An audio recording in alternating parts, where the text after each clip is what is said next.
So கூட்டி கழிச்சு பார்த்தா இத்தனை வருஷத்துல உங்க மொத்த சம்பாத்தியமே ஒரு 25 லட்சம் கூட தாண்டாது. ஆனா இன்னைக்கு உங்ககிட்ட 800 கோடி ரூபாய் சொத்து இருக்கு. அது எப்படிங்க வந்தது? என்ன கோவப்படுத்தணும்ன்ற ஒரே நோக்கத்துல கேள்வி கேக்குறியா? ஜாதி இல்லாத சமுதாய அமைப்புன்றீங்க. ஆனா அந்த ஜாதி கலவரத்தை ஊக்குவிக்கிறது நீங்க தானே. இப்ப சொல்லுங்க, உங்களுக்கு மக்கள் நலனை விட உங்க பதவி தானே முக்கியம்? சிஎம் பதவினா என்னன்னு தெரியுமா உனக்கு? என்னைக்காவது ஒரு நாள் சிஎம் ஆபீஸ் வாசப்படியாவது மிதிச்சிருக்கியா? வந்து பார், ஒரு நாளைக்கு எத்தனை பேர் என்ன வந்து சந்திக்கிறாங்கன்னு. எவ்வளவு குறைநிறைகள், எவ்வளவு கண்ணீர், எவ்வளவு நன்றி, எவ்வளவு நெருக்கடி, எவ்வளவு மாலைகள், எவ்வளவு மறியல்கள்.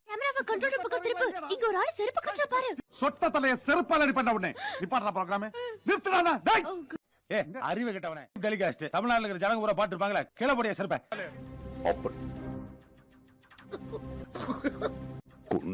In accordance with the discretionary powers of the Chief Minister, the fundamental rights are enriched in the Constitution. English எல்லாம் பேசாத, முடியுமா முடியாதா சொல்லு. என்னங்க தலைவர் இது? முடியுங்கிறதுக்காக எவன் ஒருத்தரை கொண்டு வந்து ஒரு நாள் முதலமைச்சர் உட்கார வைக்கிறதா இந்த விஷ பரீட்சை? என்னங்கடா இது? சிஎம் சீட்ல ஒன்றே மேட்ச் விளையாண்டு இருக்காங்க. லைவ்ரிலே ஓடிட்டு இருக்கு தம்பி, மக்கள் பார்த்துட்டு இருக்காங்க. பதில் சொல்லுங்க, இல்ல பேட்டியை முடிச்சுக்கலாமா?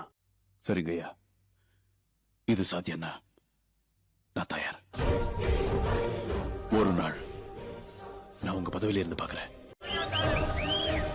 அவங்க கட்சி பொதுக்குழுவுல உதாரணமா விட்டு மாட்டிட்டாருங்க.